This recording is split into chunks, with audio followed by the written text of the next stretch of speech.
Chapter 10 Mike. I stared at the grave of my little brother. Sometimes I wondered how he'd be if he got to his teen years. The Fredbear Plus had sat in front The Fredbear hat Plus had sat in front of the tombstone, just how it was when I had taken it originally. Suddenly, the names and words on other graves started to become blurred and unreadable. Evan's grave was the only one untouched. Well, that was until the dirty Fredbear Plus started floating as if something had picked it up. Which actually ended up being the case, since a yellow hand appeared out of thin air, holding onto the Plus. I followed the hand up its arm and to a yellow torso sporting a purple bow tie. From there I saw the face of this thing that stood in front of me. The yellow face of Fredbear looked at me with two white dots for eyes, similar to that shadow bear in one of my other dreams. In fact, the entire shape reminded me of the shadow bear. Maybe they were the same. This version of Fredbear was worn and withered, though. It had holes scattered throughout his body, revealing the spring-lock endoskeleton below.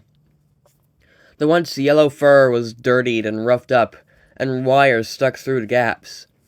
One ear was close to losing most of its fur, as it is mostly just the endoskeleton that gave the ears their shape. "Michael," it spoke out. The voice sounded like Evan's, but I couldn't understand why. There was a slight silence before Fredbear spoke more. "Why?" I didn't understand. What was it talking about? What? I hoped I could get a reason why Fredbear was asking why, but it just stood there, no response. Its head tilted upwards, slowly, as if to look over mine. There was still no response or anything. I looked in the direction Fredbear was looking in. Behind me lay a big hill with a few graves on it. 5, to be exact. "You," Fredbear finally spoke out. I turned around to ask Fredbear what they meant again, but I couldn't say anything before I saw the jaw of the bear wide open and only inches from my face. But instead of an endoskeleton in the jaw, a ghostly apparition of my brother's head, covered in blood, stared at me. "Evan?" I felt horrible having to look at my brother's head with a chunk of it missing, especially since I knew that was my fault. Before I could even react, the jaws clamped down with extreme force, waking me from another dream. As I woke up on my couch, I took notice of the dirty Fredbear Plus looking in my general direction with the beady eyes that it has. I questioned why I was at the graveyard in the first place in my dream, and why Fredbear, or was it supposed to be Evan, was looking over at that hill.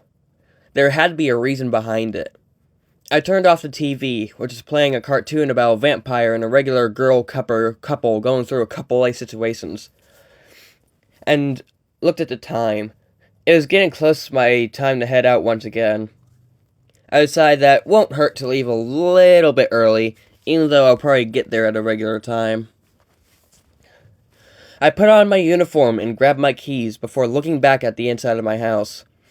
I felt like I was forgetting something, until I saw the Fredbear Plus, still looking off into space. "Oh, why not?" I muttered to myself, and took the Plus once more. A little companion never hurt anyone anyways. I set Fredbear on the passenger seat of my car and started it up, taking the same old route as I have for the past 3 nights.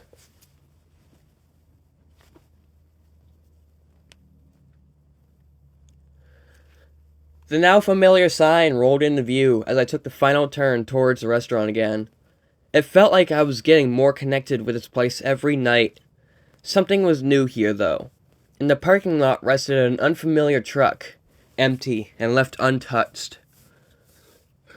I didn't know whose it was because Henry doesn't drive a truck, and he and I are the only ones who have access to this place, even though the door's lock was broken. That's when it hit me. Intruders. I slammed my car into one of the parking slots, grabbed the Fredbear Plus, and dashed inside, turning on my flashlight before calling out, "Who's in here?" As expected, no response. I investigated around a bit, checking each space to see if I could catch any troublemaker that was possibly in the building. It wasn't until I reached the kitchen that I saw something horrendous. A guy laid limp on the floor, not a breath. His face was torn to shreds, crust with skin ripped off. Blood drooled down his shirt and on the floor around him. Holy shit, I quietly muttered, even though no one was going to hear me anyways. I quickly turned around and rushed towards the office to put my stuff down, when I saw that the cleaning closet's light was on. Inside rested another mutilated body. This one looks like something was forcefully shoved down his throat, as his mouth laid agape and rips could be seen on the outside of his neck, in which blood streamed from. Safe to say I found the intruders, but how the hell did they end up like this? I continued to my office and set myself down in my chair for now. I didn't know what to do with the two bodies in the restaurant. If I told Henry about it, he'd blame me because I'm supposed to lock up the place at night, but Henry's the only one I could contact without looking like a murderer. I finally mustered up the ability to call Henry, even though I knew he'd be busy. The phone rang for a good couple of seconds until he picked up. Yes, Mike? Hey, I'm sorry for interrupting you, but I need some help. I could tell you stuff, but I can't physically come talk to you. I'm going over blueprints with the crew. I know, it's just that I hesitated for a second. I came to Freddy's tonight and found two people dead, and I don't know what to do. I was panicked. Shit, I heard him say under his breath. Listen, Mike, just clean up the mess to the best of your ability, and check on the animatronics to make sure they're okay. Yeah, I'll let you get back to doing what you're doing now. Thank you. Remember, no sleeping. Yes, I know. Good night, Henry. I hung up the phone and breathed in. I didn't want to have to do this, but I guess I'm also part janitor while on the job. With a sigh, I went to the cleaning closet, stepped around the body, and grabbed some trash bags, a mop, and a bucket, and anything else I'd need. Since I was right there, I cleaned up the body with the throat problem. Slowly picked them up and put them in a big compound bag, and mopped up and disinfected the floor before I began to drag the bag to the door located in the storage or shipment room, whatever it's called. I haven't fully learned that yet. I then returned to the other body and repeated the process. After I was done with everything, I took the bags, now full of two bodies, and dragged them around the back and left them just left them there, as I didn't know where to put them without seeming suspicious. I thought about how Henry spoke while he walked back inside. It almost sounded like he's been through this stuff before. It didn't help that this place is where some kids went missing. Maybe Henry had more hiding than I thought. I eventually got back to the office and sat down in my chair. It had become 12:37 a.m. already, so I looked at the cameras to see if anything interesting happened. Sure enough, something interesting did happen.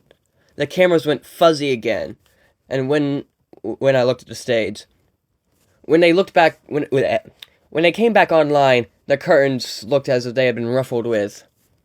I flipped through the other cameras to see if anything else could have done that, and as I looked in the dining room's camera, there stood the Chica animatronic, out in the middle of the rows of tables. I remembered that Henry said that they were in free-roaming mode, so I wasn't too concerned anymore with the animatronics walking around. I went back to flipping through the feeds when it went all blurry again. Stupid cameras, I muttered to myself before they came back online. I noticed that Bonnie was out now. I noticed that Bonnie was now out and about as I saw the animatronic standing in the dining room with Chica. I questioned why the cameras glitched out every time they moved, though. Something that caught me off guard was how Bonnie slowly turned its head towards the camera, as if he could see me. I thought it was just a coincidence, though. 1 a.m. comes around, and Bonnie and Chica have only moved slightly closer to my location.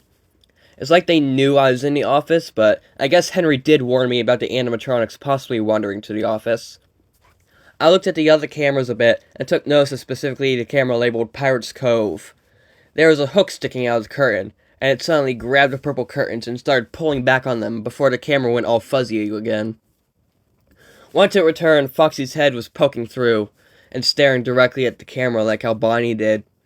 Those soulless eyes, only lit up by 2 white dots, looked so creepy just staring at me. Now that I think about it, I don't think I've ever seen those white lights. Maybe it was too bright at the science fair, but it was still something I hadn't seen before. I got a little too distracted on the cameras though, as I heard some soft stomping coming closer. I peeked out the hall that I heard them coming from and saw 2 white dots glowing in the dark. I pushed the button just below the door button that was labeled light to illuminate the hall to see what I was looking at. When I did, Chica was fully revealed from the cloak of darkness. The animatronic started walking towards me, so I threw my head back into the office and hit the door button so as to not let Chica inside. I expected nothing more than an animatronic to walk past and carry on, but it had other plans. I settled back in my chair before hearing a knock on the window. I turned on the light and saw the Chica animatronic staring directly at me. The once beady eyes looked right in my direction with the same little white lights. The light flickered out and Chica was gone. Opening the door and looking out to the hall, I could see her walking away. I looked back to the cameras and take notice of Foxy peeking out of the cove even more. It was strange how he seemed to have a different movement pattern compared to other animatronics like Bonnie and Chica. Speaking of Bonnie, I almost forgot about him. I turned on the light to my left hall and jumped at the sight of the big bunny standing at the door. Within seconds, I pressed the button and closed the door right in his face. Something felt off about these machines. It's almost like they were purposely walking in my direction. I looked back at the time and saw that it was only 2 a.m. Just 5 more hours, I muttered to myself. Once I heard the steps of Bonnie walking away, I reopened my left door, now that I didn't have to deal with that animatronic. At least for now. I looked back at the cameras once again and took notice of Foxy being fully out of his curtain, but still staring directly at the camera. It almost seemed like it was about to full-on dash somewhere. I kept flipping through each camera, looking at each room to keep track of these roaming animatronics to make sure they don't hurt themselves like Henry said. The cameras went fuzzy again, indicating that an animatronic had moved, but Bonnie and Chica were in the same spot.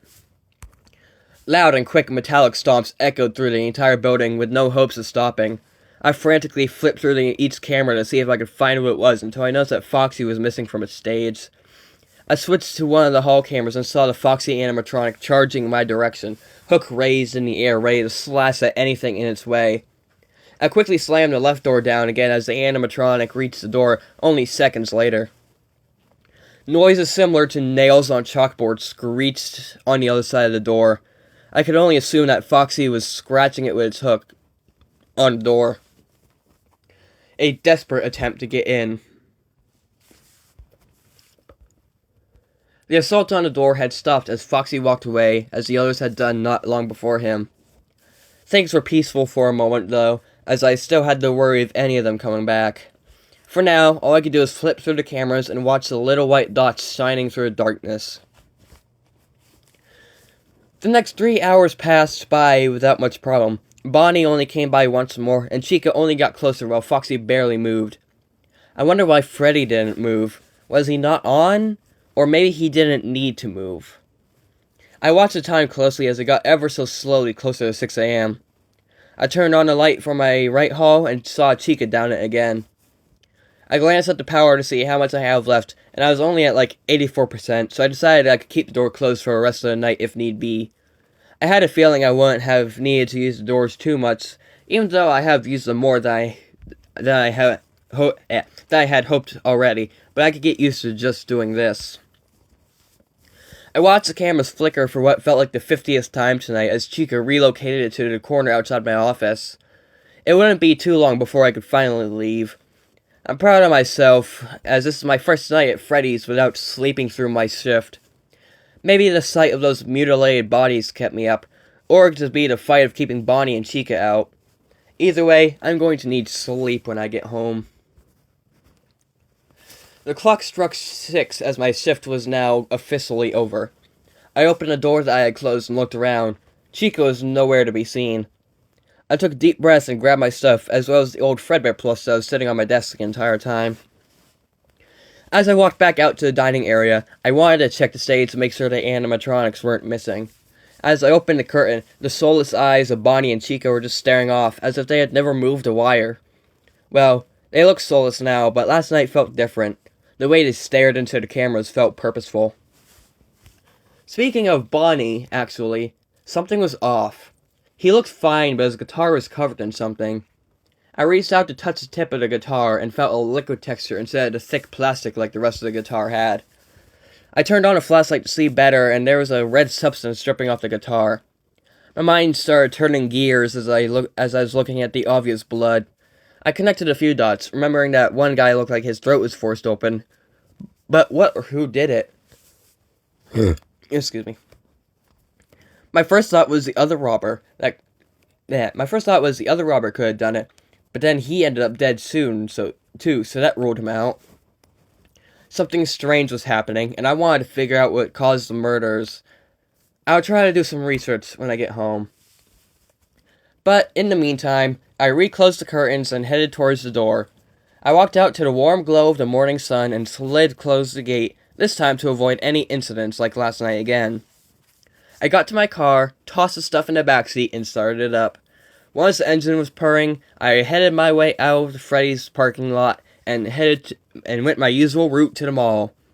I thought about what I should say to Gary or Jeremy. I thought about what I should say if Gary or Jeremy came and asked how my night was. Do I tell them about the bodies, the animatronics, the blood I saw? Or do I just make up a lie and say that everything is fine and dandy?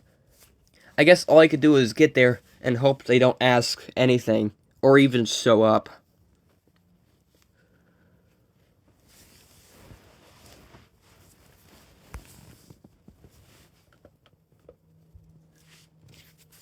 I passed by the still closed school. Just the sight of the school made me get hit by a brick of guilt. I really just left 2 bodies to decay behind Freddy's, and I didn't even tell anyone. I basically just committed a crime. I started breathing heavily, not knowing what to do. My vision went blurry as I panicked, and my eyes darted around as thoughts from my childhood sprung back to life, specifically the ones of my little brother. These thoughts made me feel like I killed those 2 guys and shoved their bodies behind the building, even though they were already dead when I arrived, and I saw the blood on something I never even touched. I reconnected with life as I realized I was about to drive into a ditch. I swerved back onto the road and attempted to continue my way to the mall. Luckily, it wasn't much further. I pulled into the parking lot and found a spot. Once parked, I dropped my head onto the steering wheel. "Get yourself together, Mike," I muttered to myself. Some deep breaths brought my mind back to an ease as I gathered up my energy to get out of the car. The promise of breakfast raised hopes as maybe I could get my mind off these things through food. Maybe I could find a good newspaper at a newspaper shelf thing that's near the entrance of the mall. I walked in and decided to look through the newspapers first. I flipped through newspaper after newspaper, nothing interesting, until I found one crammed in the very back. It had the front of Freddy Fazbear's Pizza slapped on it, it had the front of Freddy Fazbear's Pizza slapped on the front of the paper. I read the title. 5 kids go missing at local pizzeria. Investigation still active. I was very confused. The paper was dated August 20th, 1988. 5 years ago when the restaurant closed. I decided to check it out, seeing if I could find more information as all I knew was the kids went missing, but I wondered if this explained anything beyond that. I rolled up the newspaper and slid it under my armpit, taking it with me as I went over to Morning Right to get some food. Once ordering my usual,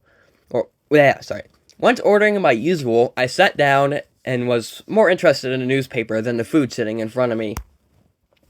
I opened the newspaper and began reading it, taking sips of my coffee every now and then.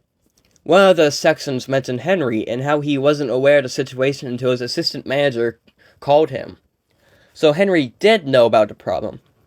I felt like I should call him and question why he didn't tell me anything like this.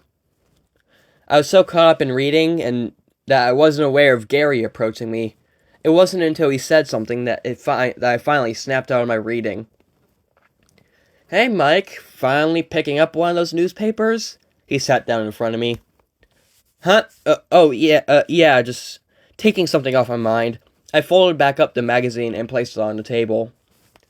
Oh, what's... He was about to ask a question before cutting himself off as he looked at the cover of the newspaper. Oh, shit. I thought we got rid of these. I'm so sorry, Mike. He was about to take the newspaper before I interrupted. Wait, could I keep that one?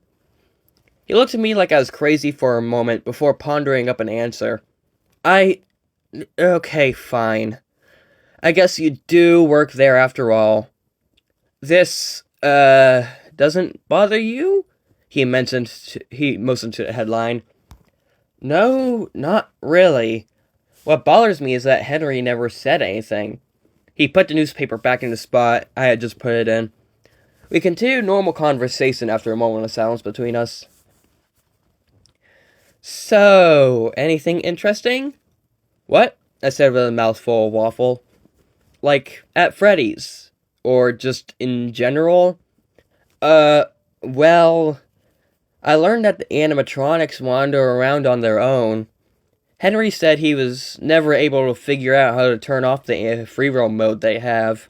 I took another bite of the waffle. Oh, Jesus, that must be creepy to witness. It's a little unnerving. I try my best to avoid talking about the bodies and the blood on Bonnie's guitar. You good, Mike? Your eyes look like you've seen a ghost. I did unfocus my eyes as a fresh memory of the bodies came back. Yeah, no, I'm fine. Just tired. Did you actually stay awake this time? Well, when you have to do your best to keep wandering robots out of your room, I kinda had to. He nodded as I got closer to finishing my meal. Alright, I've got to get back to my duties. I suppose I'll see you here again tomorrow morning. He stood up and stretched a little bit. Yeah, good seeing you again. I nodded as I grabbed the last piece of my breakfast and ate it, followed by me getting up, too, and grabbing my tray to throw away the scraps left over. By the time I turned around, Gary had already walked off, so I headed back out my car, and I made my way over there and got in my car, rested my head on the steering wheel for a split second. Lifting my head back up, I reached for the mirror to readjust it, but when I moved it slightly, I jumped. In the reflection sat the same Fazbear animatronic from that one dream I had last night. Or, not last night, yeah, sorry. In the reflection sat the same Fazbear animatronic from that one dream I had yesterday. I quickly swung my head around to the back seat and noticed that nothing was there, aside from the Fazbear Plus. I swear I left it in my front seat, but I could be mistaken for another day. I had it. I questioned what made me see the animatronic, but I shook it off for now and started up my car, driving off and heading home. I hope I could get some rest there.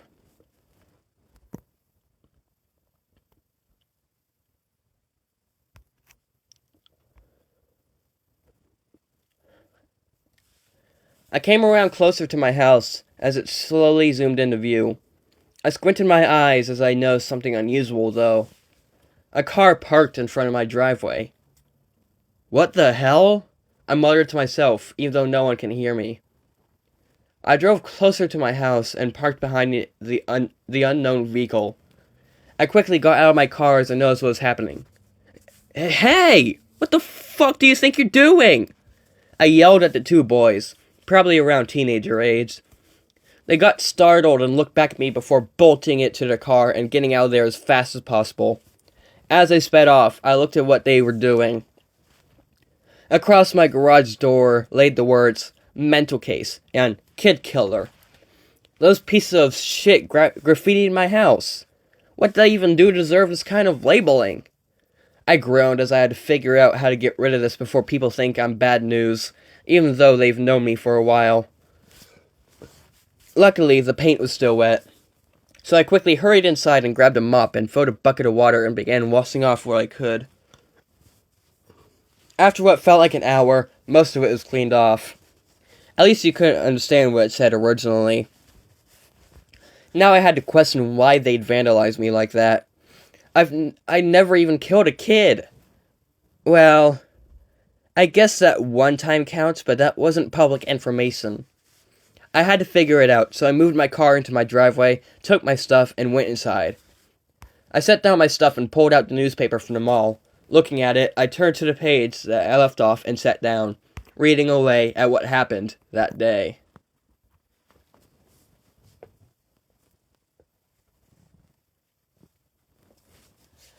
Chapter 11. Cassidy, 1988. Noises filled the room, mechanical whirs and children laughing and screaming, parents conversating, the typical stuff for a restaurant such as this. Some kids like to be by themselves, though. I am one of those kids.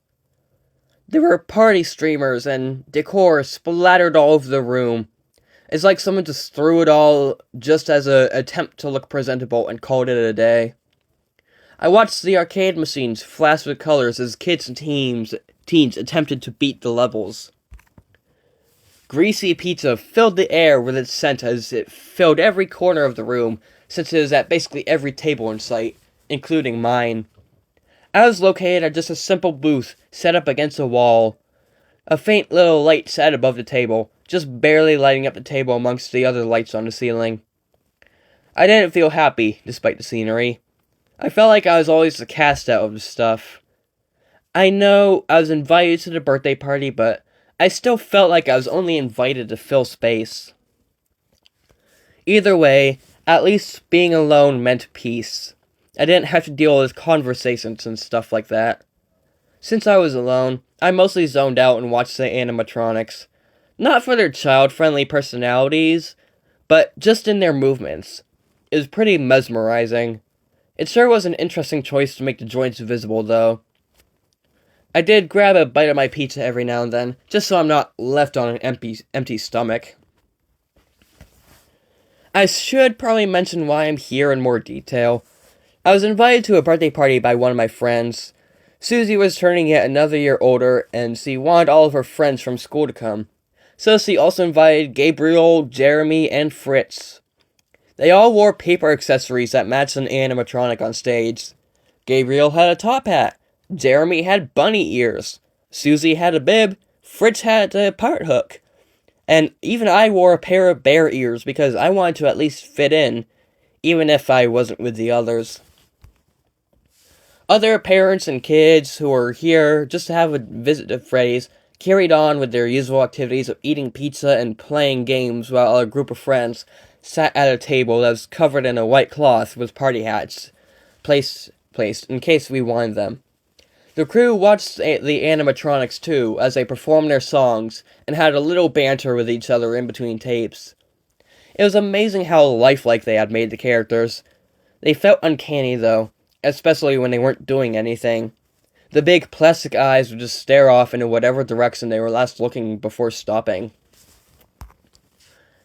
Speaking of uneasy feelings, a big concern of being watched grew over me. Yeah, a kid sitting alone would bat an eye, but most were just glances. This one was as if someone was staring directly at me. I looked towards the animatronics to see if that's what it was, but all of them were moving and doing their thing, so it wasn't them. I looked around the room to try and locate this feeling, and that's when I saw another character standing not too far away from an employee hall. It had big bunny ears just like Bonnie, but the shape was different, and instead of being blue, it was yellow with a purple bow tie instead of red. Its equally soulless eyes stared at me before the rabbit turned its head towards the stage area, specifically towards my friends. Something felt odd about this character. It wasn't on any of the posters or advertising for Freddy's, but it looked just like one of the characters. Before I could gain any more suspicions, it began walking over in the direction it was looking. I watched it carefully as it approached the table with my friends, and stopped once it got to the end of it. It began talking once everyone noticed him. "Hey there, kiddos!" it said in an overly friendly voice. I heard that there was a special birthday kid here. I watched it flail its arms around with each word in a cartoony and over-exaggerated mood. Which one of you is it? It put its hands on its hips, waiting a response. I am, Susie spoke up. I'm surprised none of them were suspicious of it, just like me. That's great! Happy birthday! I need a little help. We have a cake for you, but I need some assistance bringing it out. Would you like to help me? Yes, sir, I'll help. Fantastic! It held out its hands, waiting for Susie to take it. Once he did, the two began walking towards where the rabbit was standing earlier, but instead of stopping, they kept walking into the employee area. I got really suspicious once I saw the rabbit looking around before following behind Susie. There was something off about the rabbit, and I had a bad feeling about it. Moments later, the yellow rabbit had come back out, without Susie, or a cake. It walked back to the table and began talking again. Hey, are you guys friends of the birthday girl? It asked. Yeah, we are, Jeremy responded. Faztastic! I underestimated how heavy the cake was. We need some help carrying it out. Could you three come help us? Its very friendly tone was unsettling. Also, I think I noticed a few red dots on the front of the character that weren't there before. The three boys nodded and got up to begin following the yellow rabbit. I decided to get up and quietly follow behind because I needed to see what was going on. I watched as the yellow rabbit helped walk the kids down the employee hall and brought them to a room off to the left and closed the door. Just seconds later, I heard screaming.